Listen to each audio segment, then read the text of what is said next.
একটুখানি ছুটে গেছে, আমি আবার একটু আহ, উম, একটু রিকভারি করে দিব, সমস্যা নেই। তো বলতে চাইলাম যে ইজমা, হ্যাঁ, ইজমা এবং কিয়াস, একটু রিকভারি করি যেহেতু রেকর্ড হয় নাই। হুম, ইজমা এবং কিয়াস, কোরআন সুন্নার পরে, এই যে কোরআন এবং 2 নাম্বার হলো সুন্না, এই কোরআন সুন্নার পরে এটা কি 3 নাম্বার দলিল ইজমা, 4 নাম্বার কিয়াস এরকম, নাকি কোরআন সুন্নার পরে 3 নাম্বার হলো ইজতিহাদ? তো 3 নাম্বার হলো ইজতিহাদ, সেটা আমি বলতে চাচ্ছিলাম। 3 নাম্বার ইজতিহাদ কিভাবে, যে মুআয ইবনে জাবাল রাদিয়াল্লাহু তাআলা আনহুর যে হাদিসটা, যদিও এই অংশটা হইলো কি বলে ওটাকে, দয়ীফ, পুরা হাদিস দয়ীফ না, এই অংশটা দয়ীফ, হ্যাঁ।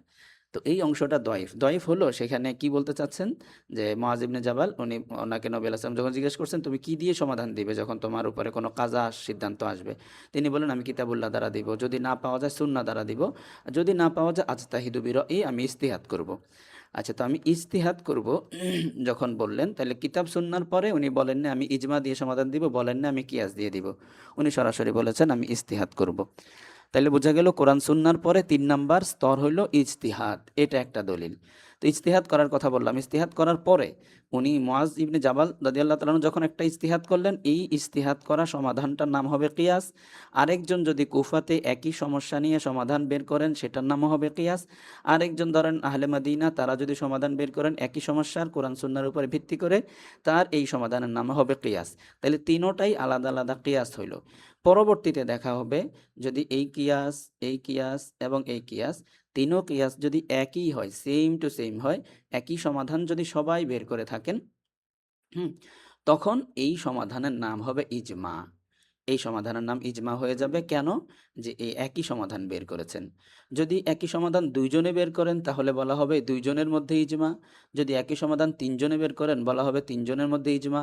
যদি একই সমাধান সারা বিশ্বব্যাপী সকল সাহাবায়ে কেরাম একই সমাধান বের করেন, তখন বলা হবে ইজমাউ হাদিহিল উম্মাহ, যে এই উম্মতের সবাই মানে সকল সাহাবায়ে কেরামেরই ইজমা বলা হবে। ঠিক আছে? তো আচ্ছা, যখন দুইজন বের করেছেন এটা, আর দুইজন অন্যটা, হ্যাঁ, অন্যটা বের করেছেন, তখন কি বলা হবে, যে এই দুইজনের মধ্যে ইজমা, তবে ওনারা খেলাফ করেছেন। ঠিক আছে, এরকম দেখবেন অনেক মাসালা পাওয়া যায়, একদিকে বলে ইজমা, আবার দেখি 2-3 জন খেলাফও করেছেন, তো খেলাফ করলে আবার ইজমা হয় কেমনে? তো এটা এটা হলো ইজমায়ে এতেবারি, হ্যাঁ, এতেবারি মানে এই দুইজনের তুলনা, এই দুইজনের দিকে তাকিয়ে ইজমা। আবার ওই দুইজনের তাকিয়ে আবার ইজমা না, ওই দুইজনের তো ভিন্ন মত পোষণ করেছেন। তো যেই কয়জন একই সমাধান বের করবেন বলা হবে তাদের মধ্যে ইজমা, আর যারা ভিন্নটা বের করবেন বলা হবে তাদের মধ্যে ইজমা হয় নাই। ঠিক আছে? তাহলে ইজমার অস্তিত্ব হয় কিয়াসের পরে, মানে ইজতিহাদ করার পরে প্রাথমিক যে স্তর থাকে সেটার নাম হয় কিয়াস, যখন পার্সোনালি ইজতিহাদ হয়। যখন এই একই ইজতিহাদ আরো অনেকজনে করেন তখন এটার নাম হয়ে যায়, এই একই কিয়াসের নাম হয়ে যায় ইজমা। ঠিক আছে? তাহলে আমরা পেলাম ইজমা এবং কিয়াস, এটা হইলো দোনোটাই পার্ট অফ ইজতিহাদ। এই দুইটা ইজতিহাদেরই দুইটা পার্ট, দুইটা অংশ, দুইটা অবস্থা। ঠিক আছে, ইজতিহাদেরই দুইটা প্রকার এটা, এই ইজমা কিয়াস। তাহলে কোরআন সুন্নাহ ইজতিহাদ, এই তিনটা হলো দলিল। বোঝা গেল মুআয ইবনে জাবাল রাদিয়াল্লাহু তাআলা আনহু হাদিস থেকে কিতাবুল্লাহ দলিল, সুন্নাহ দলিল, এবং যারা কোরআন সুন্নাহ এর গভীরে যাওয়ার যোগ্যতা রাখেন তাদের ব্যক্তিগত বুঝ, তাদের ব্যক্তিগত বুঝ মানে কি, মানে কোরআন সুন্নাহর আলোকেই বুঝবে, কোরআন সুন্নাহ বাদ দিয়ে বুঝলে তো আর হবে না। তো কোরআন সুন্নাহর আলোকে তাদের যে বুঝ, সেই বুঝটাও দলিল, যেটাকে ইজমা বলা হয়। সেই বুঝ যদি অন্যরাও একই বুঝ বুঝেন এর নাম হয়ে যাবে কিয়াস, ইজমা। আর যদি অন্যরা ভিন্ন ভিন্নটা বুঝেন এর নাম হবে হইল কিয়াস। আচ্ছা, আমি এই পর্যন্ত বললাম অল্প একটু, তারপর আরেকটু বলবো। এই পর্যন্ত আপনারা মানে বোঝা গেল কিনা একটু শুনে নিই।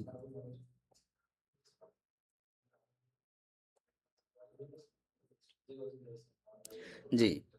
আচ্ছা, সবাই একসাথে না, আমি একটু দেখি যারা বলতে চান একটু হ্যান্ড রাইজ করেন, হ্যাঁ, জি নাহলে আমি বাহিরের বলছি আওয়াজগুলো বুঝতে আসবে। হ্যাঁ, বাহিরের আওয়াজ আসবে। আপনারা যারা বলতে চান একটু হ্যান্ড রাইজ করেন, যে বুঝতে পারছেন কিনা, বা কোনো প্রশ্ন আছে কিনা, হ্যাঁ। আর বুঝতে পারছেন কিনা মেসেজ করলেই হবে, আর প্রশ্ন আছে কিনা হ্যান্ড রাইজ করেন।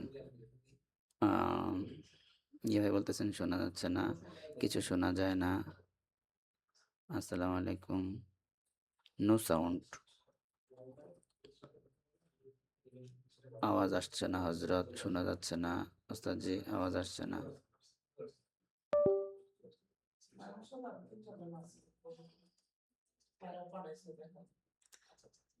আচ্ছা, আওয়াজ কি সবারই আসতেছে না? আচ্ছা, আমার তো এখানে আসতেছে দেখা যায়। জি, আমি ক্লিয়ার শুনতে পাচ্ছি, ওকে। আচ্ছা, তো হ্যান্ড রাইজ যারা করছেন তাদেরটি দেখি।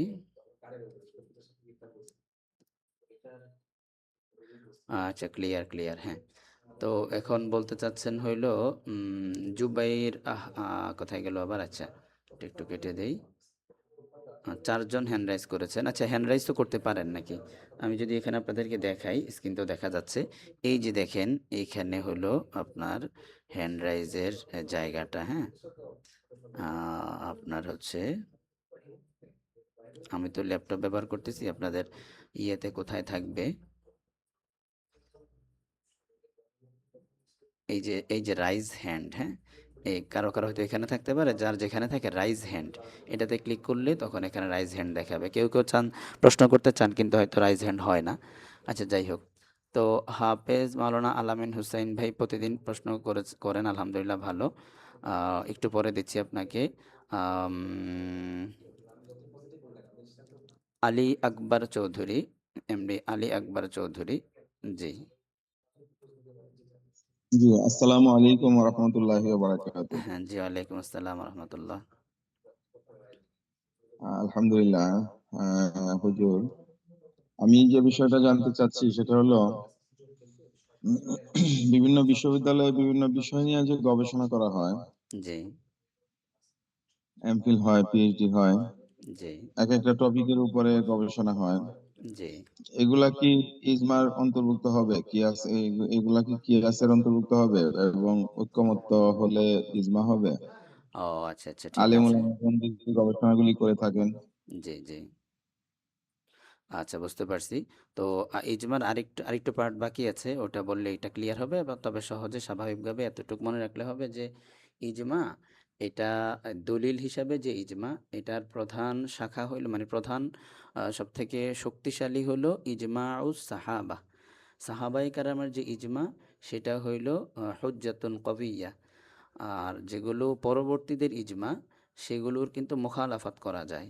এইজন্য ইজমার আরেকটু পরে আপনার প্রশ্নটা এসে যাবে আশা করি, হ্যাঁ? এটা একটু অপেক্ষা করলে হবে। আচ্ছা, আপনার প্রশ্নটা ঠিক থাকুক, এটা একটু ক্লিয়ার করি, তারপরে নিবনি। আচ্ছা, এবার বলেন হলো মুহাইমিন ইসলাম। জি। ভালো আছেন না? আসসালামু আলাইকুম রহমতুল্লাহ। ক্লাস শেষ করি, রাতে খাওয়া দাওয়া তো করে উস্তাদ, তারপরে। এই যে জি হ্যাঁ, জি, শোনা যাচ্ছে? জি, জি,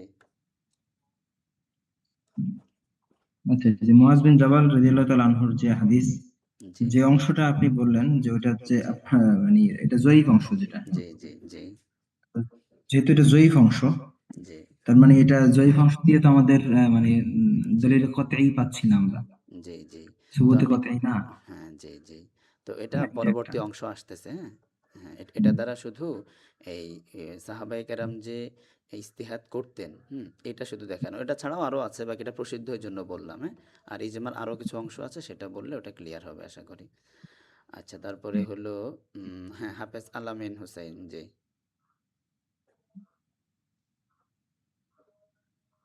আসসালামু আলাইকুম রহমতুল্লাহ। জি, ওয়ালাইকুম আসসালাম ওয়া রাহমাতুল্লাহ। জি, আলহামদুলিল্লাহ, আপনার আলোচনা অত্যন্ত সুন্দরভাবে বুঝলাম, আলহামদুলিল্লাহ।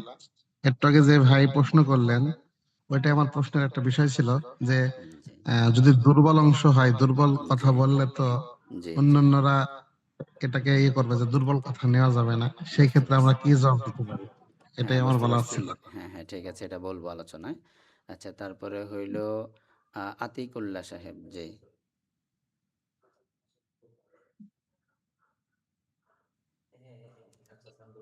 আতিকুল্লাহ সাহেব।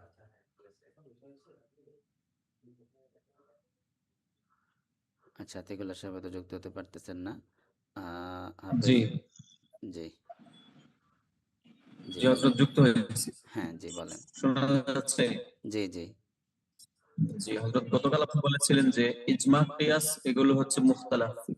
জি, শরীয়তের দলিল কিনা সেটা মুখতালাফি। জি, কিন্তু কোরআন এবং সুন্নাহ এগুলো মুত্তাফাক আলাইহি।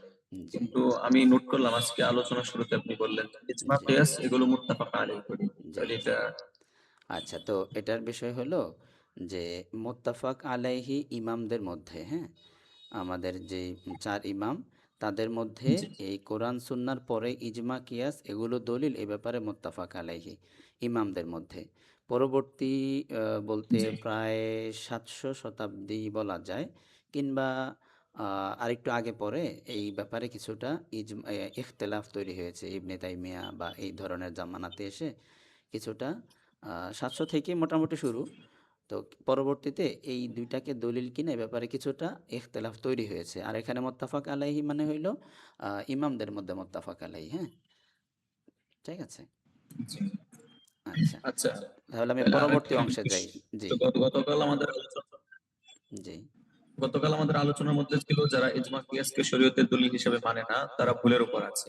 তো জি। সেই হিসেবে আপনি যেহেতু বললেন যে ইমাম ইবনে তাইমিয়া রাহিমাহুল্লাহ উনিও ইজমা কিয়াস নিয়ে ইখতিলাফ করেছেন, তাহলে আমরা কি বলবো যে উনি ভুলের উপরে আছেন? এটা বলবো কিনা বা বলছেন কিনা কেউ, সেটা দেখতে হবে। কেউ কেউ বলেছেন, কেউ কেউ বলেননি, হ্যাঁ? তো আমরা বলবো কিনা, আপনি বলবেন কিনা, আমি বলবো কিনা, এটা হইলো আমাদের ব্যাপার। আবার কেউ কেউ ভুলের উপর আছে বলেছেন, তবে ইজমার জি ব্যাপারে না, এখানে একটু ব্যাখ্যা আছে কি, মানে ইজমা এটা দলিল কিনা এটা নিয়ে বড় ইখতিলাফ না, কিন্তু এই দলিল দিয়ে তাকলিদে শখসি সাব্যস্ত হবে কিনা এটা নিয়ে মূলত ইখতিলাফ, হ্যাঁ? ধরেন আচ্ছা আচ্ছা বলি, ধরেন ইজমার অংশ আছে তো, যে ইজমা কোন দিনের ইজমা হুজ্জত, শুধু সাহাবায়ে কেরামের, নাকি এই যুগের জি সমস্ত আলেমদের ইজমাও হুজ্জত? তো যদি আমরা জি শুধু জি সাহাবায়ে কেরামের ইজমা ধরি তাহলে কিন্তু তাকলিদে শখসি ইজমা দ্বারা আসে না। আর যদি পরবর্তীদের ইজমাও হুজ্জত বলি তখন তাকলিদে শখসি কিন্তু সাবেত করা যায়। তো এই ইজমা কোন অংশটা হুজ্জত কোন অংশটা হুজ্জত না, এইভাবে আলোচনাটা শুরু হয়েছে তখন থেকে, বুঝতে পারছেন?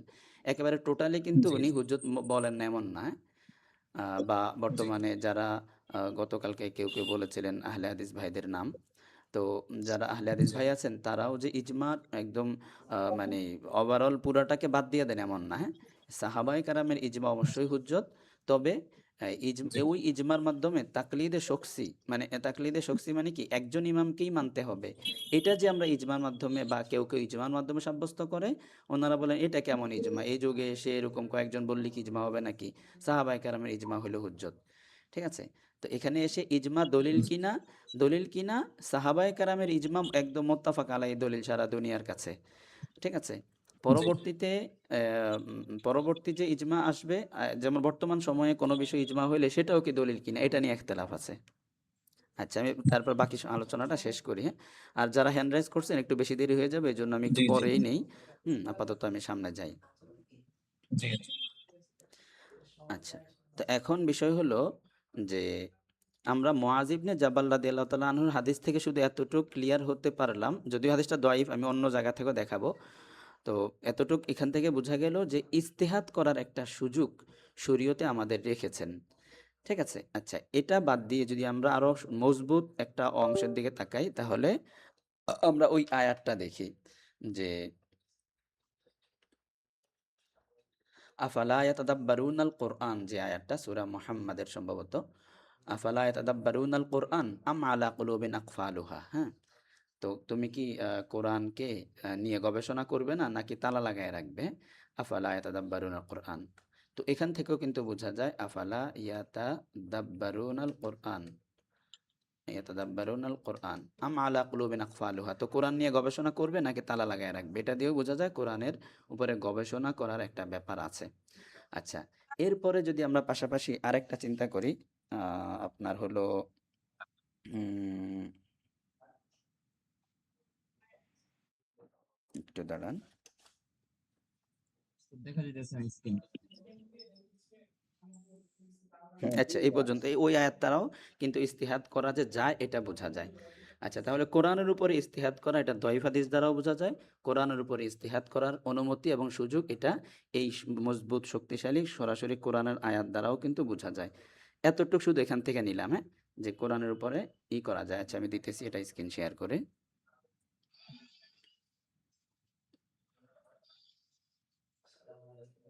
হুম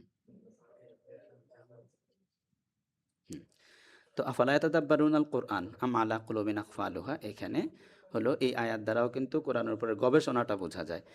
আমাদের এতটুকু আমরা সাব্যস্ত করার চেষ্টা করলাম যে কোরআন এবং সুন্না, এরপরে এই কোরআন সুন্নার উপরেই গবেষণা, হ্যাঁ, কোরআন সুন্না, এরপরে কোরআন সুন্নার উপরেই গবেষণা এবং গভীরে যাওয়ার ব্যাপারটা, ইজমা বলতে কিছু বুঝি না, কিয়াসও বুঝি না। আমি আগে কোরআনটা বুঝলাম কিনা, সুন্নাটা বুঝলাম কিনা, কোরআনের ভাষা অর্থ বুঝেই কি আমি কোরআন বুঝে গেলাম, নাকি আফালা ইয়াতাদাব্বারুন আল কোরআন এর উপরেও কিছু আমলের জায়গা আছে। সুন্নার ভাষা অর্থ বুঝলেই কি বুঝে গেলাম, নাকি গভীরে যাওয়ারও কিছু আছে। তো যখন কোরআন সুন্নার উপরে আমি এর এটার উপর ভর করে এর ভিতরে গভীরে গিয়ে কিছু বের করার, গবেষণা করার সুযোগ পেলাম, অনুমতি পেলাম, সেই গবেষণা এবং অনুমতি এটা তো আমার কোরআনেই দিচ্ছে, আফালা ইয়াতাদাব্বারুন কোরআন। সেই গবেষণার নামই তো হইল ইজমা, সেই গবেষণার নামই তো কিয়াস। আর এই গবেষণার অনুমতি তো আমি আফালা ইয়াতাদাব্বারুন কোরআনের মধ্যেই পাচ্ছি। এতটুকু বুঝাইতে পারলাম কিনা আবার একটু বলি। কোরআন এবং সুন্না এটার জাহিরি অর্থ এবং গভীরের অর্থ, এখানের গবেষণার অর্থ। তো জাহিরি অর্থ যেমন কোরআন, এর থেকে গবেষণা করে যেটা বের করা হবে সেটারও অনুমতি সরাসরি আছে। এটা কোরআন বলতেছি না, বাকি এর অনুমতি আছে। তো গবেষণা করে অনুমতি, গবেষণার যখন অনুমতি সাব্যস্ত হইল কোরআনের মধ্যে,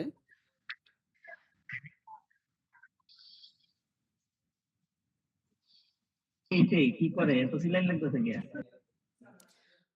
গবেষণা করার যখন অনুমতি কোরআন থেকে পাওয়া গেল, তাহলে এই গবেষণার নামই তো হইল, সিঙ্গেল গবেষণার নাম কিয়াস, একই গবেষণা অন্যরাও বের করলে এর নাম কিয়াস।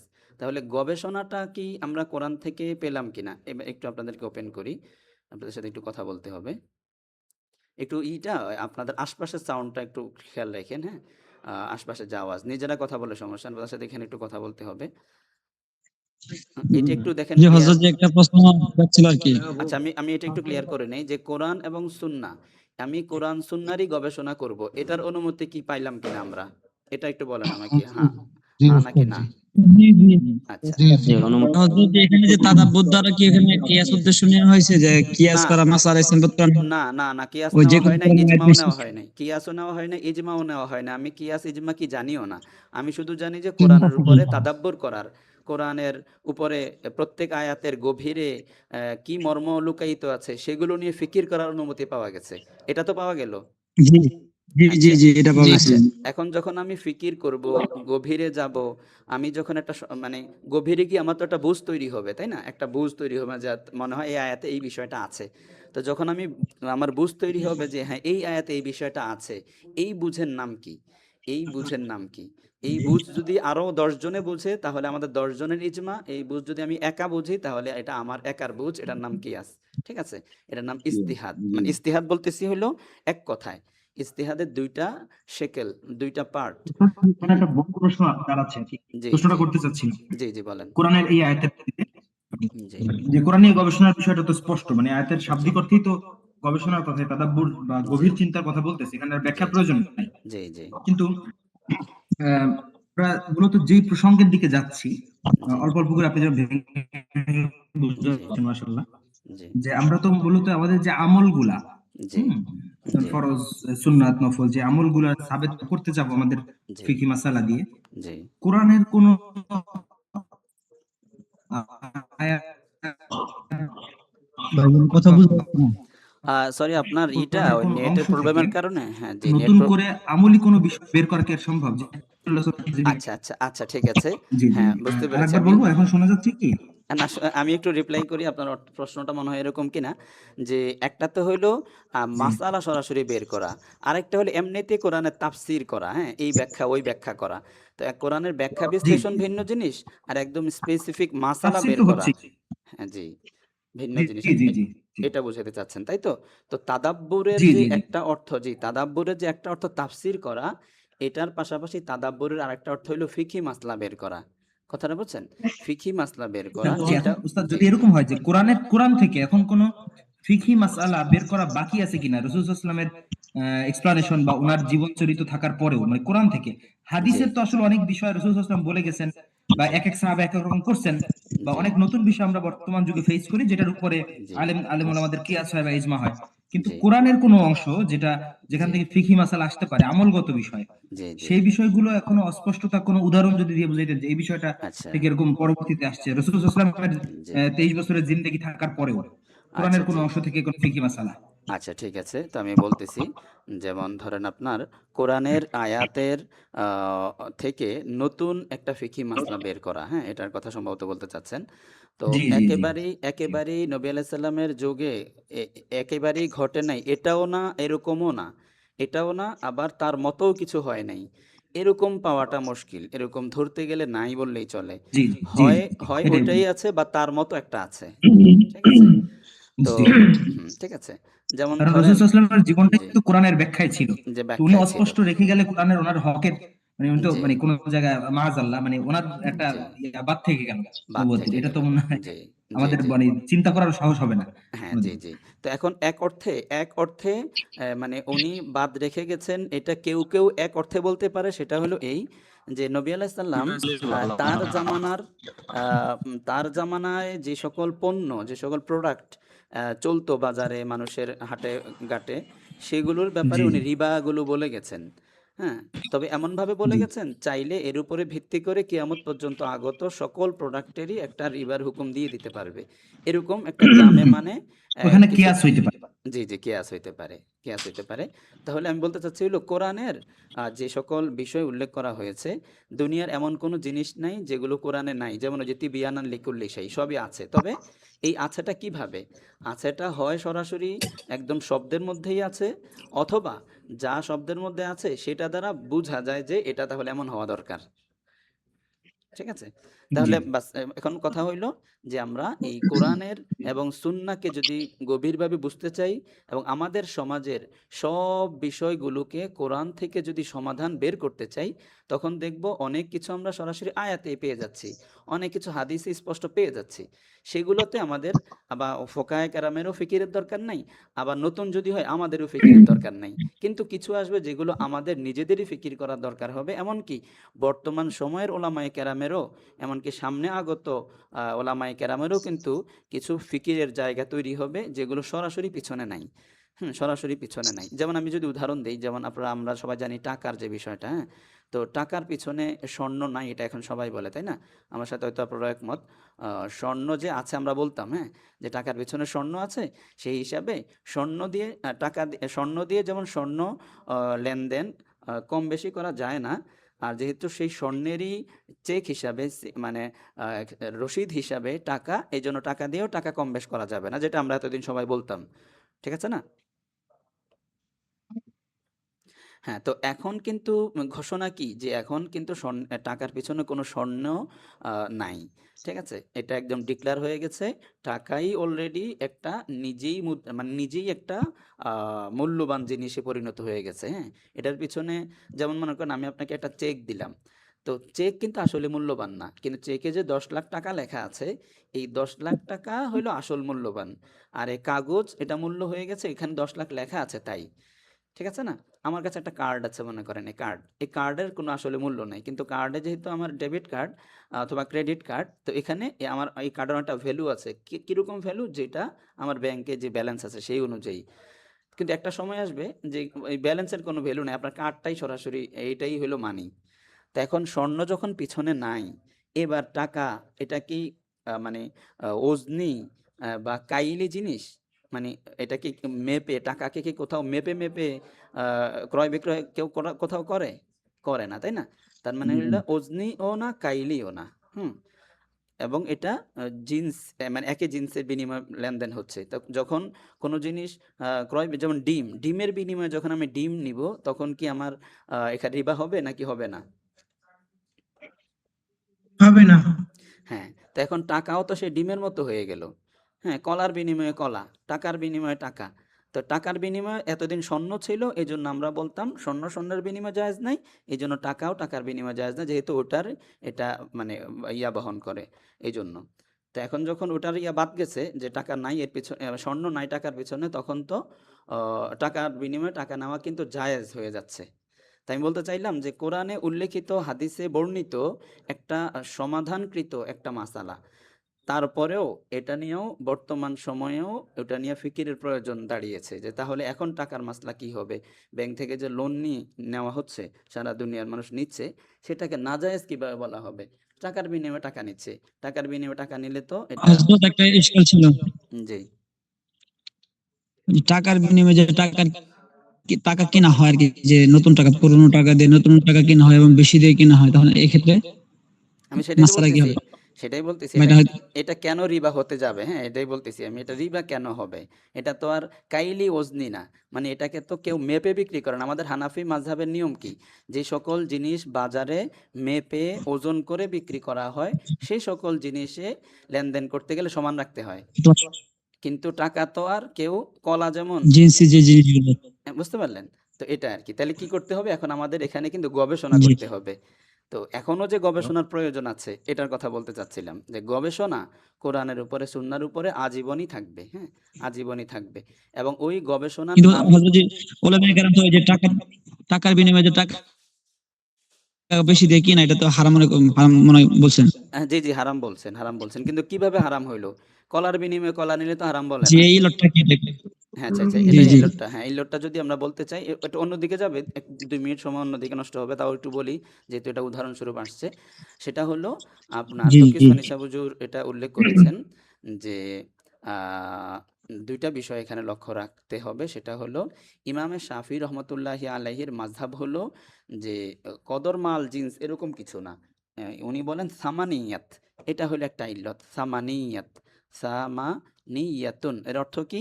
সামানিয়াতুন মানে হইল যেটাকে মানুষ মূল্য হিসাবে ব্যবহার করে। এমন জিনিস যেটা সমাজে মূল্য হিসাবে ব্যবহার হয়। এই জিনিসের মধ্যেই কম বেশ করলে রিবা হয়ে যাবে। নবী আলাইহিস সালামের যুগে যাহাব এবং ফিজ্জা, স্বর্ণ এবং রূপা এগুলো জিনিসের মূল্য হিসাবে ব্যবহার হইতো। এইজন্য নবী আলাইহিস সালাম যাহাব এবং ফিজ্জার কথা বলেছেন।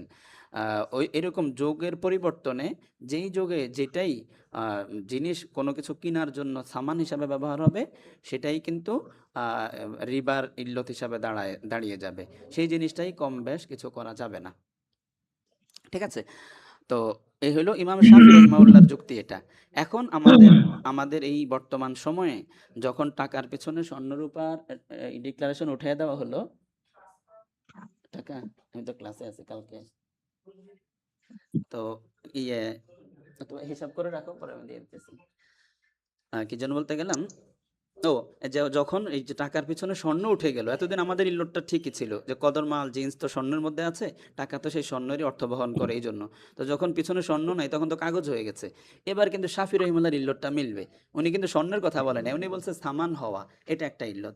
তাহলে কাগজ তো সামান হিসাবে ব্যবহার হচ্ছে, তার ইল্লতটা এখানে পাওয়া যাচ্ছে। সুতরাং শাফি রহিমাহুল্লাহর ইল্লত ধরে তার মাযহাবে গিয়ে আমরা ফতোয়া দিব যে এটা নাজায়েজ। এটা একটা বিষয়। বুঝাতে পারলাম? শাফি রহিমাহুল্লাহর মাযহাব। এখন এক মাযহাব থেকে আরেক মাযহাবে, এক মাযহাব থেকে আরেক মাযহাবে যাওয়া যায় ৩ টা কারণে। এটা উসুল ইফতা ওয়া আদাব হতে সামনে আসবে, হ্যাঁ?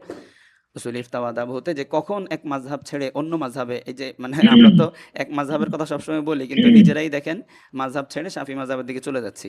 তো এটা মানে বিশেষ প্রয়োজনে কারণ ভিত্তিক যাওয়া যায়। কি কারণ সেগুলো আলোচনা হবে। এই দিকে আমি গেলে আমার এই মূল কথাটা ছুটে যাবে। আপাতত এই যাওয়া যায় সেদিকে শুধু একটু মাথায় রাখেন। যাওয়া যায়, কিভাবে যাবে, কখন যাবে, এটা উসুলুল ইফতাতে আলোচনা আসবে। এটা একটা। অথবা আমি একটু শেষ করি। অথবা হয় শাফি রহিমাহুল্লাহর তার ইল্লত অনুযায়ী এটাকে হারাম বলা হবে, অথবা বলা হবে যে কি বলে এটাকে, নাসিআ, যেটাকে বলা হয় রিবার নাসিআ, মানে বাকিতে বিক্রি করা। এই বাকিতে, হুম, এই বাকিতে আপনার যখন বিক্রি করবে তখন কিন্তু কদর মাল জিন্স মানে ২ টা লাগে না। যেকোনো একটা যদি থাকে, কদর অথবা জিন্স যেকোনো একটা থাকলে তখন বাকিতে হারাম হয়ে যায়। তো আমরা যদি এখানে কদরটা পাওয়া যায় না এই টাকার মধ্যে, কিন্তু জিন্স তো পাওয়া গেছে, টাকা নিয়ে টাকা দিচ্ছে, তাহলে একই জিন্স হলো। আমার থেকে ব্যাংক থেকে আমি লোন নিলাম, আমি আবার ব্যাংকে সেই টাকাটাই ফেরত দিলাম। তাহলে টাকার বিনিময়ে টাকা, জিন্স পাওয়া গেছে, যদিও পিছনে কদর নাই, ওজনি জিনিস নাই, কাইলি জিনিস নাই, কিন্তু একটা তো পাওয়া গেছে। তো যখন একটা পাওয়া যাবে শুধু জিন্স, তখন বাকি হারাম হবে। এই জন্য লোন হারাম। শাফি রহিমাহুল্লাহর মাযহাবে যাওয়া ছাড়াও লোন হারাম হবে। কিন্তু গুলিস্তানের যে টাকা বিক্রি করে, নতুন টাকা পুরান টাকা দিয়ে নতুন টাকা কিনে আনে, সেই কেনা বেচাটা নাজায়েজ বলতে গেলে শাফি রহিমাহুল্লাহর মাযহাবের দিকে গিয়ে সেই অনুযায়ী এটাকে নাজায়েজ বলতে হবে।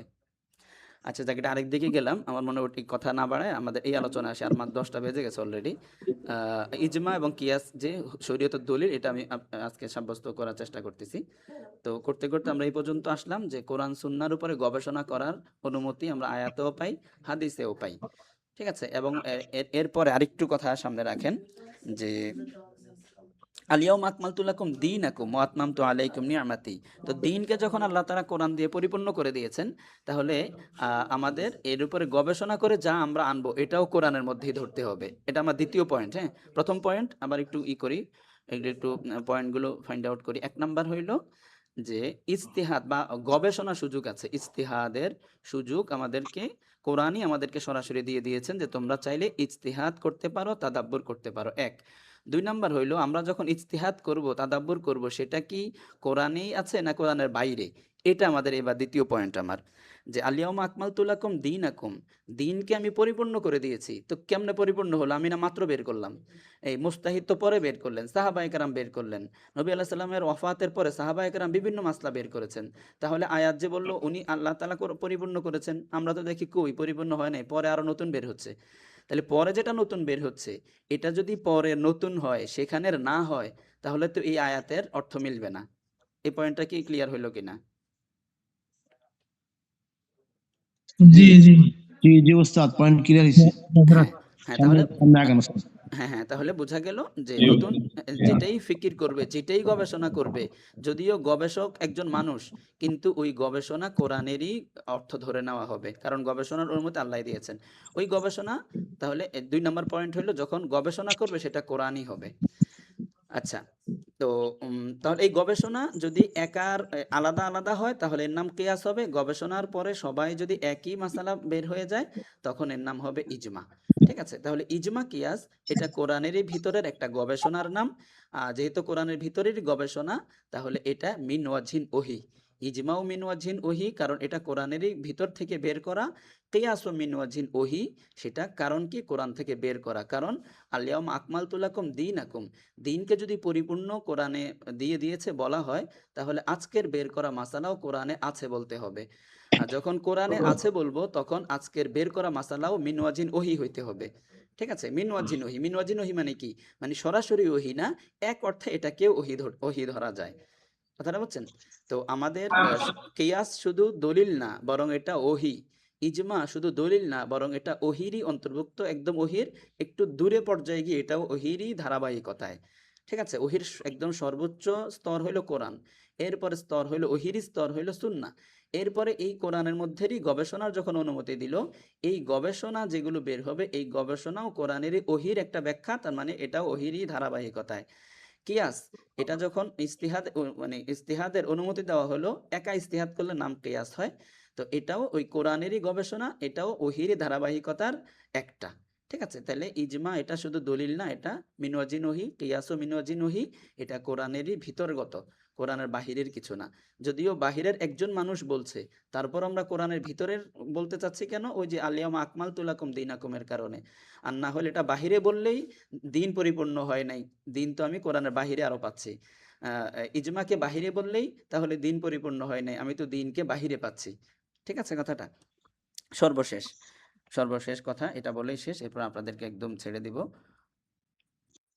এটা আসেন, আতিউল্লাহ ওয়া আতিউর রাসূল, এটা বলে আমি শেষ করে দিতেছি। আতিউল্লাহ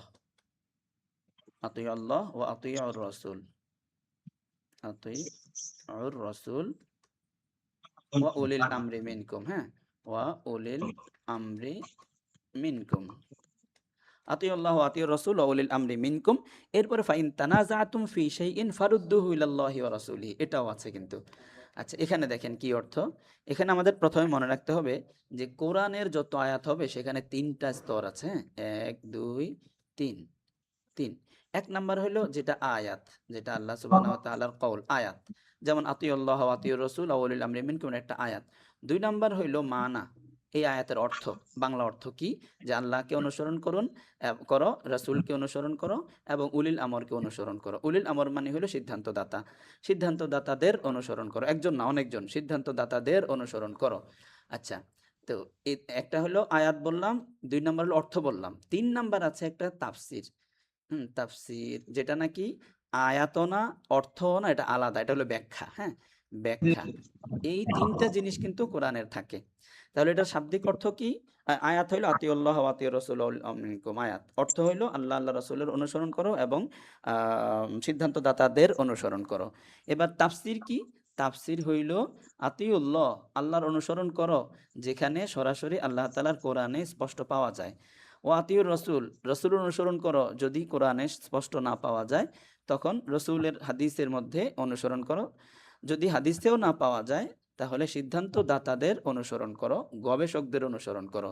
এই যে শেষে যেটা বললাম এটা কিন্তু আয়াতের অর্থ না, এটা হলো আয়াতের তাফসির এবং ব্যাখ্যা। ঠিক আছে, তাফসির এবং ব্যাখ্যা, এটা অর্থ না। তাহলে আয়াত মানা তাফসির, আয়াত অর্থ ব্যাখ্যা, ঠিক আছে, তিনটা জিনিস। তো এখন আমরা যদি এটার ব্যাখ্যা এভাবে ধরি যে আল্লাহকে মানো কখন, যেগুলো স্পষ্ট আছে, রসুলকে মানো যেগুলো কোরআনে নাই সেগুলো হাদিস থেকে মানো, যদি হাদিসও না থাকে তাহলে সিদ্ধান্ত দাতাদের সিদ্ধান্তকে গ্রহণ করো। আচ্ছা, তো এখন সিদ্ধান্তদাতা কারা? ওই যে যারা ফিকির করবেন, গবেষণা করবেন, মুআয ইবনে জাবালকে যদি ধরে, আছে মুআয ইবনে জাবাল ছাড়াও আরো আছে, আমি সেখান থেকে আনলে ভালো হইতো। আচ্ছা দাঁড়ান দেখতেছি। ও আচ্ছা, আরেকটু উদাহরণ দেখেন এটারই, হ্যাঁ, যেমন মান শাহিদা মিনকুমুশ শাহরা ফালিয়াসুম, মান শাহিদা মিনকুমুশ শাহরা ফালিয়াসুম, মান শাহিদা, যে একটু একটু মিনকুমুশ শাহরা ফালিয়াসুম।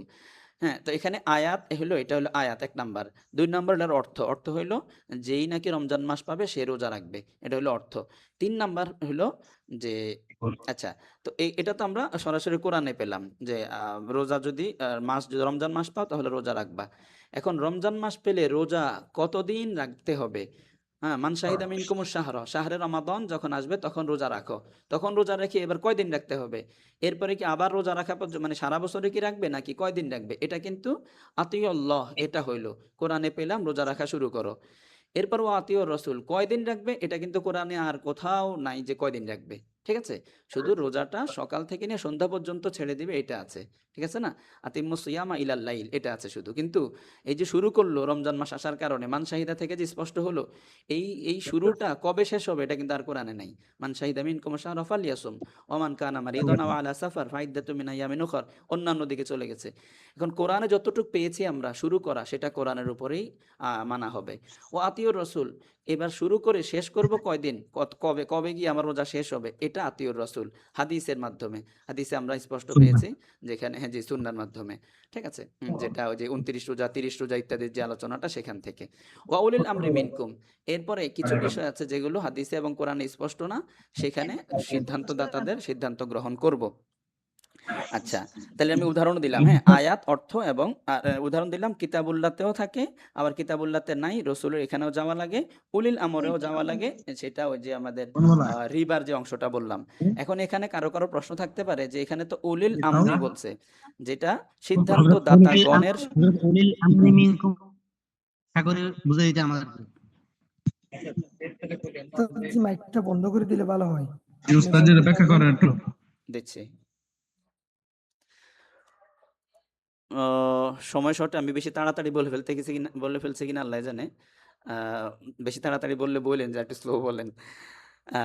তো কি যেন বলতে চাইলাম যে উলিল আমরি মিনকুম, আমরা এখানে এত স্পষ্ট করতে পারলাম যে এই কিতাবুল্লাহ মানো মানে এই যে রোজা শুরু করো, সুন্নাহ মানো মানে হইলো রোজা এখানে এসে শেষ করো, 29-30 পর আর লাগবে না। উলিল আমরি মিনকুম মানো মানে হইলো রোজার অনেক মাসায়েল আছে যেগুলো উলিল আমর থেকে মানো। আচ্ছা, শেষে আরেকটা কথা মনে থাকবে কিনা, আচ্ছা, কিয়াস এবং ইজমার ক্ষেত্রে একটা শর্ত আছে বুঝছেন, এটা আগে একটু টুকে রাখি কোনা দিয়ে। সেটা হলো যদি কোরআন সুন্নাহ বিরোধী কেউ কিয়াস করে, যেটা একদম আয়াতের সাথে মুখালিফ, হ্যাঁ, সুন্নাহ অথবা কোরআনের সাথে মুখালিফ কোনো ইজমা কোনো কিয়াস যদি বের হয় সেটা কিন্তু বাতিলুন। আউয়ালু মান কসা ইবলিস, ইবলিস কিন্তু সবার আগে কিয়াস করছে, কিয়াস করে বলতেছে খলাক্তানি মিন নার ওয়া খলাক্তাহু মিন তিন, আমি কেন তারে সিজদা করব, আমার তো যুক্তিতে ধরে না, আমার ইস্তিহাদ অনুযায়ী মনে হয় আমাকে তো আপনি আগুন দিয়ে তৈরি করেছেন আর ওরে করছেন মাটি দিয়ে, ও আমারে সিজদা করবে। তো এই যে ও কিন্তু কিয়াস করেছে, ইস্তিহাদ করেছে, ঠিক আছে, তো ওই ইস্তিহাদ এবং কিয়াস ছিল সরাসরি আয়াত বিরোধী, সুন্নাহ বিরোধী। এই জন্য আয়াত সুন্নাহর বিরোধী কোনো ধরনের ইস্তিহাদ একদম বাতিল, গ্রহণ করা হবে না, এটা মাঝখান থেকে বলে নিলাম। আচ্ছা, এখন কারো প্রশ্ন থাকতে পারে, ভাই উলিল আমরি মিনকুম, এখানে তো আল্লাহ তাআলা বলেছেন সিদ্ধান্ত দাতাগণ এর অনুসরণ করো, তো আপনারা তো মানে প্রাসঙ্গিক আনুষঙ্গিক বলতেছি, আপনারা তো বলেন যে এক ইমামের অনুসরণ করতে, ইমামুন ওয়াহেদ, যে কোনো এক ইমামের অন্ধ অনুসরণ করতে বলেন। আল্লাহ তাআলা তো এখানে একজনের কথা বলেন না, উলু তো জমা আমরা সবাই জানি, হ্যাঁ, জু এর জমা হলো উলু, ঠিক আছে না?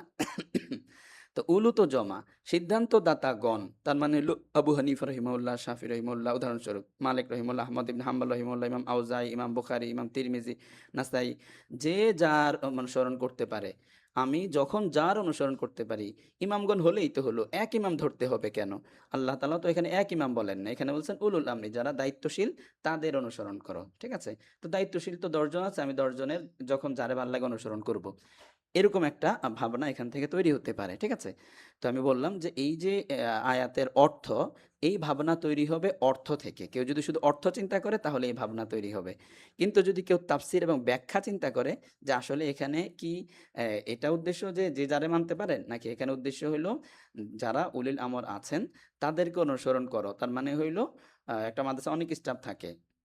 অথবা আচ্ছা আমি আরেকটা উদাহরণ দিই এখানে। মনে করেন আরেকটা আয়াত নেই। এই যে মনে করেন আমরা সবাই জানি ফাগসিলু উজুহাকুম, হ্যাঁ? আয়াতের মধ্যে মানে নামাজে অজুর সময় ফাগসিলু ফাগসিলু উজুহাকুম। তো তোমরা তোমাদের কি করো? চেহারা ধৌত করো। হ্যাঁ, ইয়া আইয়ুহাল্লাযীনা আমানু ইযা কুমতুম ইলাস সালাহ ফাগসিলু উজুহাকুম। যখন নামাজে আসো ওযু না থাকলে কি করো? ফাগসিলু উজুহাকুম, তোমরা তোমাদের চেহারাকে ধৌত করো। এখন বলেন তো উজুহাকুম এটা কি ওয়াজহুন? তো না, এটা তো উজুহুন, তাহলে তো তার ওয়াহেদ না, তাই না? এটা মুফরাদ না, এটা হলো জমার সিগা। যেমন ওখানে উলুল আমর, তেমন এখানে উজুহাকুম, তোমাদের চেহারাকে ধৌত করো। এখন বলেন তো চেহারা প্রত্যেক জনে কয়টা চেহারা ধৌত করবে? মানে কয়জনের চেহারা ধৌত করবে? এখানে তো উজুহুন জমা আছে। তো জমা থাকলে যদি জমাই উদ্দেশ্য হয় তাহলে এখানে কিন্তু প্রতি এক একজন কমপক্ষে 3 জনের মুখ ধুয়ে আসতে হবে। মানে অজু সহি হইতে গেলে আগে মসজিদে গিয়ে আরো 2 জন মুসল্লির মুখ ধুয়ে তারপরে নামাজে দাঁড়াইতে হবে। ঠিক আছে? এরপরে ফাগসিলু উজুহাকুম আইদিয়াকুম, এখানেও জমা আছে আইদিয়াকুম। হ্যাঁ, ইলাল মারাফিক ওয়ামসাহু বিরুউসিকুম, এখানেও জমা আছে রুউসিকুম, মাথা। তাইলে মানে সবার চেহারা ধুয়ে আসতে হবে, সবার হাত ধুয়ে দিতে হবে, সবার মাথা মাসায় করে দিয়ে এরপরে সবার পা ধুয়ে তারপরে নামাজে দাঁড়াইতে হবে, বা এরপরে গিয়ে তার অজু শুদ্ধ হবে। ঠিক আছে? তা এখন বিষয় হলো তাহলে এই কোরআনে যে জমা আসলেই জমাই উদ্দেশ্য এরকম না। ঠিক আছে? উলিল আমরি মিনকুম, হ্যাঁ, এটা একটা নিয়ম আছে যে ইনকিসামুল আহাদ ইলাল আহাদ বলে। এই আলোচনা একটু বেশি অন্যদিকে চলে যাচ্ছে কিনা আল্লাহ জানে। আচ্ছা বাংলায় আপনি বুঝে নিলেই হবে যে জমাকে যখন জমার দিকে ইজাফত করা হবে, ঠিক আছে? উজুহাকুম, তোমাদের চেহারা। এখানে তোমরা এটা হলো মুজাফ ইলাইহি, আর উজুহুন হলো মুজাফ। তাহলে মুজাফও জমা, মুজাফ ইলাইহিও জমা। তোমাদের চেহারা, তোমাদের চেহারা যখন জমাকে জমার দিকে ইজাফত করা হবে তখন ইনকিসামুল আহাদ ইলাল আহাদ হবে। ইনকিসামুল আহাদ ইলাল আহাদ হবে। এর মানে হইল যে প্রত্যেকেই তার চেহারা ধো, এই অর্থ হবে। প্রত্যেকেই তার আইদি হাত ধো, প্রত্যেকেই তার মাথা মাসাই করো, প্রত্যেকেই তার পা ধো, এই অর্থ হয়ে যাবে তখন। ঠিক আছে? এটার নিয়ম হইলো যখন জমার দিকে ইজাফত হয় তখন। তো এখন এখানে দেখেন এই হিসাবে কি আসছে আমাদের যে আহ হ্যাঁ, উলিল আমরি মিনকুম। উলুল আমর যেমন আবার মিনকুম তেমন। হ্যাঁ, এই মিনকুম তোমাদের যেই সমস্যাগুলোর সমাধান দাতা আছে, তার মানে তোমার একজনের একজন সমাধান দাতা আছে, আরেকজনের আরেকজন, মানে প্রত্যেকের যে পার্সোনাল সমাধান দাতা আছে, এটাও কিন্তু এখানে ইনকিসামুল আহাদ ইলাল আহাদ হওয়ার সুযোগ আছে। হ্যাঁ, শুধু জমা দেখলেই যে সবারটা নিতে হবে এরকম না। জমা হওয়ার পরেও প্রত্যেকের ইমামের অনুসরণ করো, এটাও এখানে হতে পারে। আচ্ছা সর্বশেষ কথা আর 1 মিনিট কথা বলবো, এরপর আপনাদেরকে দিয়ে দিচ্ছি। 10টা 14 বেজে গেছে, আমরা 10:30টার মধ্যে শেষ করবো ইনশাআল্লাহ, প্রতিদিন দেরি হয়ে যায়। তাইলে আমরা কি পেলাম যে ইজমা এবং কিয়াস এগুলো আসলে কোরআনেরই গবেষণা, সুন্নারই গবেষণা। এই গবেষণা যদি একার হয় তাহলে কিয়াস, এই একই গবেষণা যদি আরো কেউ বের করে তাহলে এর নাম হলো ইজমা। ইজমা এবং কিয়াস এটা হলো গবেষণা। এখন আমাদের দলিল দিতে গেলে গবেষণা করার অনুমতি কোরআনে আছে কিনা সেটা বের করলেই হবে। ইজমার দলিল লাগবে না, কিয়াসের দলিল লাগবে না, লাগবে হলো গবেষণার অনুমতির দলিল। গবেষণার যদি অনুমতি হয় সেই গবেষণার লব্ধের নামই তো কিয়াস এবং ইজমা। এই জন্য আমরা গবেষণার দলিল খুঁজবো। 1 2 নাম্বার হইল যে আলিয়াম আকমালতু লাকুম দীনাকুম, দিন যখন কোরআনেই পরিপূর্ণ তাহলে এখন যা বের করা হবে সেগুলো সব কোরআনের ভিতরেই ধরে নিতে হবে। তারপরে বললাম উলিল আমরি মিনকুম যে জমা, এখানে ওয়ামসাহু বিরুসিকুমও জমা আছে। জমা থাকলে সবারটা মানতে হবে এমন না, প্রত্যেকেই তার মাথা যেমন মাসাহ করা হবে, প্রত্যেকেই তার ইমামকেই মানতে হবে, এরকম একটা অর্থও এখানে নেওয়া যায়। ঠিক আছে? তারপরে বললাম আতিউল্লাহ ও আতিউর রসুলের যে অংশটা, এখানে আল্লাহকে মানো এবং রাসূলকে মানো, এটা যদি ব্যাখ্যা করি, আল্লাহকে মানো মানে যেখানে কোরআনে স্পষ্ট আছে, রাসূলকে মানো মানে যেখানে কোরআনে স্পষ্ট নাই, উলিল আমরকে মানো যেখানে হইলো কোরআন হাদিস কোথাও স্পষ্ট নাই। জি, আশা করি আমি এলোপাথারি কিছু বললাম। আপনাদের কিছু প্রশ্ন থাকলে বলতে পারেন। জি, আসসালামু আলাইকুম ওস্তাদ জি। আমার জি, একটি প্রশ্ন ছিল। জি, ওস্তাদ জি, আমার প্রশ্নটি হলো যে আপনি যে বললেন যে এখন টাকার বিনিময়ে টাকা অথবা ব্যাংক থেকে লোন নেওয়ার ক্ষেত্রে যে যেহেতু টাকার পিছনে আর স্বর্ণ বা এই ধরনের রূপা এগুলো ধরে রাখা হয় না, তো সেহেতু আমরা এখানে হারাম বলার আচ্ছা, কারণে ইয়ে করেন, হ্যান্ড রাইজ করেন, অন্যদের সাউন্ড আসতেছে তো, হ্যান্ড রাইজ করেন, আমি এখান থেকে দিই, তাহলে অন্যদের সাউন্ডটা আর আসবে না। আচ্ছা, আমাদের আজকের ক্লাস আমি শেষ করছি, হ্যাঁ? এখন শুধু আপনাদের প্রশ্ন নিব, কারো একটু বিজি থাকলে লিভ নিতে পারেন, সমস্যা নাই। জি, নিচের থেকে নেই, নিচের থেকে তো ভাই নাম্বার লেখেন নাই, মানে নাম লেখেন নাই, ইনফিনিক্স লিখছেন, যাই হোক। মোহাইমিনুল ইসলাম, জি, ওস্তাদ জি। জি, আসসালামু আলাইকুম। জি, ওয়ালাইকুম আসসালাম। ওস্তাদ জি, আমার প্রশ্নটি ছিল ওস্তাদ জি, যে আপনি বললেন যে এখন টাকার বিনিময়ে টাকার লেনদেন অথবা ব্যাংক থেকে লোন নেওয়ার ক্ষেত্রে জি, এখন যেহেতু টাকার পিছনে আর স্বর্ণ অথবা রূপাকে ধরা হয় না, তো সেই ক্ষেত্রে এখানে যেহেতু শাফি মাযহাবের একটি মাসালা যে কোনো সামানি জিনিস হলেই সেই ক্ষেত্রে এটা হারাম হবে।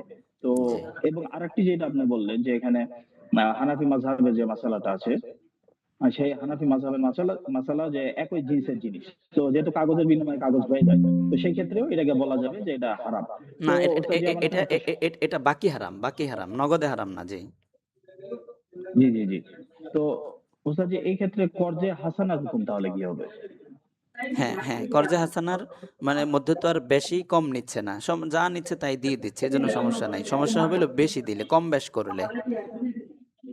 জি, জি। কিন্তু ওস্তাদ জি, এখানে তো যেকোনো একটি ইল্লত যদি পাওয়া যায় যে একই জিন্স অথবা কাইলি জিনিস, ওজনি জিনিস এরকম যদি পাওয়া যায়, সেই জি, ক্ষেত্রে জি, এখানে তো একই কিছু না কিছু একটা তো পাওয়াই যাচ্ছে। জি, জিনিস তো পাওয়া যাচ্ছে। জি, জি, পাওয়া যাচ্ছে। তো আমি বলতেছি হইলো এই যে তাহলে কোনো একটা পাওয়া গেলে, যে কোনো একটা পাওয়া গেলে লেনদেন নিষেধ না, কম বেশি করে লেনদেন নিষেধ। হ্যাঁ, যে জি, জি, মাসালান বুঝতে বিমাসালিন পারছি। নিষেধ না, সমান সমান হলে সমস্যা নাই। হ্যাঁ, টাকা আমি যা নিয়েছি তাই দিয়েছি, সমান সমানে সমস্যা নাই, কম বেশি গেলে সমস্যা। যেমন আমি 1,00,000 নিয়েছি, দেওয়ার সময় আমি 1,05,000 দিলাম, এই কম বেশি হলে সমস্যা। হ্যাঁ? জি, জি, জাযাকাল্লাহ। আচ্ছা, আচ্ছা, তারপরে হইলো জুবাইর 150। জি, জুবাইর ভাই। জি, আসসালামু আলাইকুম। জি, ওয়ালাইকুম আসসালাম। হযরত আমাদের আপনি যে দলিল, বিশেষ করে মুআয ইবনে জাবালের যে হাদিসে যে অংশটাকে আপনি জয়ীফ বলছেন, জি, আমাদেরকে যদি এরকম কোনো কিতাবাদের একটু সন্ধান দিতেন যে সমস্ত জি, জি, আমাদের হুকুম আহকামের ক্ষেত্রে যে সমস্ত হাদিস এবং আয়াতুল্লাহ যেগুলো আপনার দলিল হিসেবে ব্যবহৃত হয়েছে, জি, এগুলো কোনটা মনে করেন জয়ীফ, কোনটা খবর ওয়াহিদ, এই সমস্ত বিষয়গুলোর উপর যদি কোনো কিতাব থাকতো আমাদের কোনো তালিমের জন্য, যদি একটু ধারণা দিতেন। জি, বুঝতে পারছি। আচ্ছা, আমি এটা দিচ্ছি। আহ দাঁড়ান একটু, স্ক্রিনটা শেয়ার করে দেই, হ্যাঁ, তাহলে দেখতে সুবিধা হবে।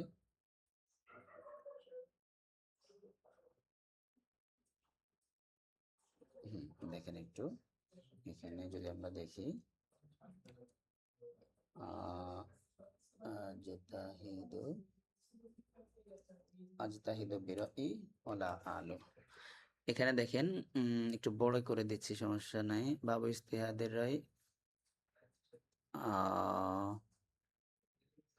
আচ্ছা, এখানেই দেখি, সমস্যা নেই।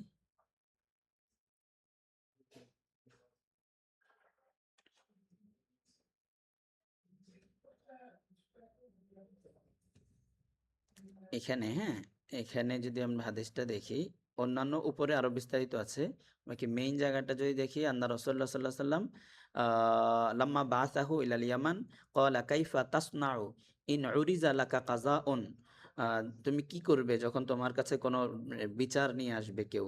ক্বালা আকযি বিমা ফি কিতাবিল্লাহ, আমি কিতাবুল্লাহ যা আছে তার মাধ্যমে একটা ফয়সালা দিয়ে দিব। ক্বালা ফা ইন লাম ইয়াকুন ফি কিতাবিল্লাহ, কিতাবুল্লাহ যদি সেই ফয়সালা না থাকে, ক্বালা ফা বিসুন্নতি রাসূলিল্লাহ, আমি সুন্নতে রাসূলিল্লাহ সাল্লাল্লাহু আলাইহি সাল্লাম এর মাধ্যমে একটা সমাধান দেব। ক্বালা ফাইন লাম ইয়াকুন ফি সুন্নতি রাসূলিল্লাহ সাল্লাল্লাহু আলাইহি ওয়াসাল্লাম ক্বালা আজতাহিদু রা'য়ি লা আলু, আমি নির্দ্বিধায় আমার রায় নিয়ে আমি ইজতিহাদ করব। লা আলু মানে নির্দ্বিধায়, হ্যাঁ, আমি কোনো চিন্তা করব না, আমার রায় অনুযায়ী আমি একটা ইজতিহাদ করে সিদ্ধান্ত দিয়ে দেব। ক্বালা ফাদারাবা রাসূলুল্লাহি সাল্লাল্লাহু আলাইহি ওয়াসাল্লাম সদরি, এই কথা শোনার পরে নবী আলাইহিস সালাম আমার কাঁধে হাত রাখলেন। সুম্মা ক্বালা, এরপরে বললেন আলহামদুলিল্লাহিল্লাযী ওয়াফাকা রাসূলি রাসূলিল্লাহি সাল্লাল্লাহু আলাইহি ওয়াসাল্লাম লিমা ইয়ারদা রাসূলিল্লাহি সাল্লাল্লাহু আলাইহি ওয়াসাল্লাম। আলহামদুলিল্লাহ, আল্লাহ তাআলা আল্লাহর রাসূলের রাসূলকে, যেহেতু রাসূল সাল্লাল্লাহু আলাইহি ওয়াসাল্লাম মুআজ রাদিয়াল্লাহু তাআলা আনহুকে দূত হিসাবে পাঠাচ্ছেন, তাহলে মুআজ রাদিয়াল্লাহু তাআলা আনহু কেমন যেন রাসূলের রাসূল হলেন, হ্যাঁ, এই রাসূল মানে দূত। তো রাসূলের রাসূলকে আল্লাহ তাআলা তৌফিক দিয়েছেন কিসের? লিমা ইয়ারদা রাসূলুল্লাহ সাল্লাল্লাহু আলাইহি ওয়াসাল্লাম যেটা নিয়ে সন্তুষ্ট সেই কাজের তৌফিক দিয়েছেন মুআজ ইবনে জাবালকে, তিনি শুকরিয়া আদায় করলেন। এখন দেখেন, ফাহাদাল হাদিস ওয়া ইন কানা আন গায়রি মুসলিমিনা ফাহুম আসহাবু মুআজ ফালা ইয়াদুররুহু যালিকা লিআন্নাহু ইয়াদুল্লু আলা শুহরাতিল হাদিস ওয়া আন্নাল্লাযী হাদ্দাসা বিহিল হারিস ইবনু আমর আন জামাআতিন মিন আসহাবি মুআজিন লা ওয়াহিদুম মিনহুম ওয়া হাদা আবলাগু ফি শুহরাতি মিন আন ইয়াকুনা আন ওয়াহিদিন মিনহুম লাউ সুম্মিয়া। আচ্ছা, এটা হাদিসের সনদটা কোথায় আছে? ইদা রাআইতু শাবা ফি ইসনাদি, দাঁড়ান, এটা সনদটা তিরমিজিতে এটা স্পষ্টই আছে, হ্যাঁ, লা নারিফু হাদাল হাদিস ইল্লা মিন হাদাল ওয়াজহি। তারপরে হইলো এটা কোথায় যেন আছে, হোসেন, এখানে তো বিস্তারিত নাই দেখা যায়। আচ্ছা, আরেকটাতে যাই আমি,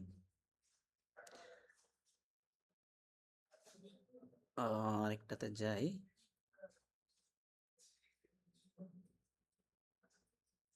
এখানে আছে কিনা। আচ্ছা, তো এটা ইয়েটা মানে এটা আমি শিওর যে এটা দয়ীফ এই অংশটা, হ্যাঁ, আমি না হয় খুঁজে দিবনি, সমস্যা নেই, এখন তো একটু টাইম লেগে যাচ্ছে। এই হাদিসের এই অংশটা দয়ীফ, হ্যাঁ। আচ্ছা, আমি খুঁজে আপনার ইয়াকে দিয়ে দিব, হ্যাঁ, ওই যে গ্রুপে দিয়ে দিব, সমস্যা নেই, এখন টাইম লাগবে, সমস্যা নেই, আমি ওটা দিব। আচ্ছা, তারপরে আর কি বিষয়, আরো ভাইরা আছেন, সাখাওয়াত হোসেন, জি, মোহাম্মদ সাখাওয়াত হোসেন ভাই, জি, সাখাওয়াত হোসেন সাহেব, জি। জি উস্তাদ জি, একটা মানে কথা ছিল, সেটা হলো যে যদি কোনো একজন ব্যক্তি আর একজনের কাছে বন্ধক রাখে কোনো কিছু, মানে কোনো কিছু, ঠিক আছে, একটা বিষয় রাখলো যে আমানত হিসাবে রাখলো, অথবা এই যে একজনের কাছে একজন কর্জে হাসানের ব্যাপারটা, আচ্ছা, ইয়ে যে ভাই, হাসানাত তো কথা সাপেক্ষে দেওয়া হয়, কিন্তু তার বিপরীতে কোনো মালামাল রাখলো, এটা কি হবে? তো হ্যাঁ, শুনুন না, ওটা মানে হ্যাঁ, একটা বুঝতে পারছি। পরিমাণ অর্থ দিবে, তার জি, বিপরীতে কোনো, আচ্ছা, আমি বুঝতে পারছি, হ্যাঁ, আপনি বলতেছেন মানে সাখাওয়াত হোসেন ভাই, সেটা এটা হলো বলতেছি। আমরা মানে এটা হলো আমাদের মাসআলা সংক্রান্ত, হ্যাঁ, আর এই শুধু ইজমা এবং কিয়াস যে দলিল শরীয়তের, এটা নিয়ে কোনো প্রশ্ন আছে কিনা, কারণ ওটা তো জুজিয়াত, হ্যাঁ, আমি বলে দিচ্ছি সংক্ষিপ্তভাবে যে যখন রাখবে তখন কর্জে হাসানা যখন নিচ্ছে, এখানে দুইটা চুক্তি হয়, একটার নাম হলো কর্জে হাসানা আর একটার নাম হলো রাহান, দুই চুক্তি হয়। কর্জে হাসানা হইলো আমি আপনাকে 1 লাখ টাকা ঋণ দিলাম, আপনি আমার কাছ থেকে নিলেন, এটা একটা চুক্তি হইলো, এটার নাম হইলো কর্জে হাসানা, ঠিক আছে। আচ্ছা, এরপরে কি হইলো, আমি আপনাকে বললাম যে ঠিক আছে, আমার থেকে নিতে পারবেন, আমার কাছে এই জিনিসটা বন্ধক রাখেন, যাতে করে আমি আপনার কাছ থেকে এই টাকাটা আদায়ের একটা নিশ্চয়তা পাই। তখন আপনি বললেন ঠিক আছে। আচ্ছা, ভাই বলতেছেন তাহমিদ ভাই কথা বলতে চান। আচ্ছা, তাহমিদ ভাই এখানে হ্যান্ড রাইজ তো করেন নাই। আচ্ছা, শুনেন, তো সংক্ষিপ্ত বলতেছিল, কি যেন বলতে চাইলাম, আপনার হলো আহ ও আপনি ওই জিনিসটা আমার কাছে বন্ধক রাখেন, যেমন আপনার আমার একটা আইফোন বন্ধক রাখলেন, হ্যাঁ, আমার 30,000 টাকা নিয়ে গেলেন, 50,000 টাকাটা আইফোন বন্ধক রাখলেন। তো এখন আইফোনটা যে আমার কাছে বন্ধক রাখলেন, এটা হলো আপনার সাথে আমার আরেকটা চুক্তি, যে এই আইফোনটা আমি রাখলাম, আপনি দিলেন, আমি ওটা কবুল করলাম, এটা দ্বিতীয় চুক্তি, ঠিক আছে। তো একটা হইলো কর্জে হাসানা চুক্তি, আরেকটা হইলো একটা হলো কর্জে হাসানা চুক্তি, আর একটা হলো আমাদের মধ্যে রাহানের চুক্তি, হ্যাঁ। তো এই দুইটার আলাদা আলাদা হুকুম আছে, আমরা এটা ইসে আলোচনা করতে পারি মাসাইলের অধ্যায়ে গিয়ে, তামরিনে গিয়ে।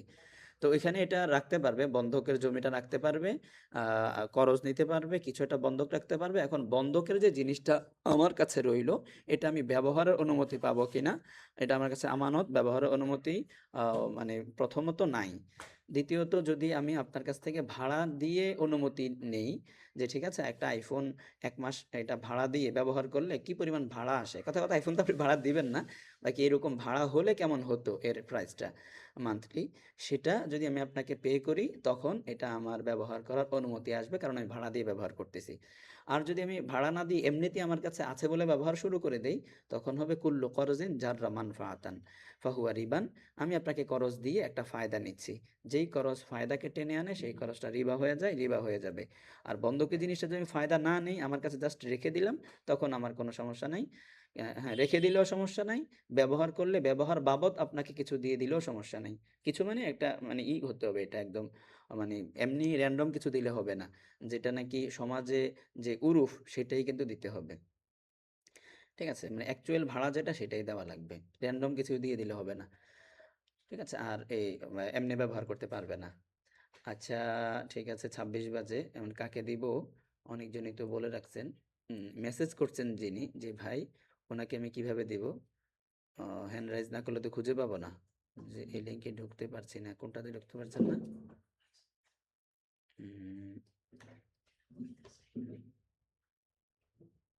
আচ্ছা, কে যেন কোনটা দিয়েছেন, ওটা আপনি গ্রুপে দেন তাইলে হবে, গ্রুপে দেন। আর একজনকে দেই 27 বাজে,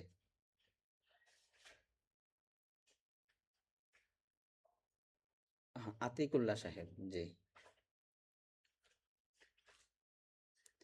জি আতিকুল্লাহ সাহেব বলেন। জি হযরত, বলতে চাচ্ছি আমি উসুলুস শাসির যে প্রাথমিক কিছু আলোচনা আছে, ওই আলোচনার মধ্যে পাইলাম যে আমাদের যে শরীয়তের দলিল 4টি হওয়ার পিছনে তারা কারণ বর্ণনা করছে, ওই আয়াতটা পেশ করছে, ইয়া আইয়ুহাল্লাযীনা আমানু আতিউল্লাহ ওয়া আতিউর রাসূল ওয়া উলিল আমরি মিনকুম ফাইন তানাযাতুম ফি শাইইন, আয়াতটি পেশ করছে। তারপরে এই আয়াতের তাফসীরের মধ্যে গিয়ে ওনারা বলছেন যে ফাইন্না ইতাআতাল্লাহি হুয়াল আমালু বিল কুরআন ওয়া ইতাআতুর রাসূল হুয়াল আমালু বিস সুন্নাহ ওয়া ইতাআতু উলিল আমরি মিনাল মুসলিমিন হুয়াল ইজমা ওয়ার রাদ্দু ইলাল্লাহি ওয়া রাসূলিহি হুয়াল ইজতিহাদ ওয়াল কিয়াস। এটা একটু ব্যাখ্যা করে বুঝিয়ে দিতে ভালো। এখানে 4টা উল্লেখ করার পর আয়াতের 4 অংশ দ্বারা 4টাকে সাবিত করা হয়েছে, তো এটা কিভাবে? এটা আমি যদি এমনি সহজে যদি বলতে চান, তাহলে এটা কারো কারো একজনের ব্যাখ্যা, আসলে বিষয়টা এরকম না। উলিল আমর মানে হইল ইজমা, আর ফারুদ্দু ইলাল্লাহি ওয়া রাসূলিহি মানে কিয়াস, বিষয়টা এরকম না। হ্যাঁ, এটা কারো কারো ব্যাখ্যা, কিন্তু একদম উসুলিনদের যেই শেষে মোত্তাফাক কথা যেটা, সেটা হলো ইজতিহাদ আর কিয়াস। এই দুইটা আলাদা, মানে এই দুইটা দুই প্রকার না, বরং এটা একই জিনিস। একজনে আলাদা মানে ভিন্ন ভিন্ন ইজতিহাদের পরে ভিন্ন ভিন্ন মতামত বের হইলেই এটার নাম কিয়াস, আর এই মতামত এক হয়ে গেলে এর নাম হইলো ইজমা। ঠিক আছে, তাহলে ইজমা কিয়াস দুইটাই উলিল আমরি মিনকুমের মধ্যে। এখন হইলো ফাইন তানাযাতুম ফি শাইইন, ফারুদ্দুল্লাহর অর্থ কি তাহলে? হ্যাঁ, ফারুদ্দুল্লাহর অর্থ কি, এটা একটু ব্যাখ্যা সাপেক্ষ। এটা বললে আমার ওই যে উলুল আমরের আরেকটু ব্যাখ্যা করে, তাহলে কালকে বলবো এটা ইনশাআল্লাহ। আপনারা এটা দিয়ে শুরু করে এরপর আমরা সামনের দিকে চলে যাব। ঠিক আছে ইনশাআল্লাহ। আচ্ছা, তাহলে আজকে এই পর্যন্তই থাকুক। অনেক সময় আপনারা দিয়েছেন, আমি আপনাদের সাথে ছিলাম, আপনাদের প্রশ্ন সব নিতে পারি না, এই জন্য দুঃখ লাগে নিজের কাছেও। হ্যাঁ, আবার কি করব, সময় তো এতটুকুর মধ্যে ক্লাস কভার করতে হবে। ঠিক আছে, এই জন্য এতটুকুই শেষ করা লাগে আর কি। তারপরে আপনারা করেন, হ্যাঁ, একদম স্পেশালি বা খুব ভালো একটা কোনো ঝামেলা থাকলে প্রশ্ন ইত্যাদি এগুলো গ্রুপেও করতে পারেন। হ্যাঁ, সমস্যা নেই। দেখা গেছে অন্য ভাইয়েরাও উত্তর দিলেন, আমরাও সেখানে আছি, ইমার্জেন্সি কোনো কিছুর উত্তর দিব, সমস্যা নেই, ক্লাসে তো শেষ হচ্ছে না এই জন্য। হ্যাঁ, অথবা আমরা ক্লাস টাইমটা ডিউরেশন একটু কমায় দিলাম, 45 মিনিট ক্লাস হলো, 45 মিনিট প্রশ্ন নিলাম, এরকমও যদি আপনারা বলেন তাও হতে পারে, এটা গ্রুপে বললেন তাহলে ওটাও করা যাবে, সমস্যা নেই। ঠিক আছে, আজকে এই পর্যন্তই থাকুক। আসসালামু আলাইকুম ওয়া রাহমাতুল্লাহ।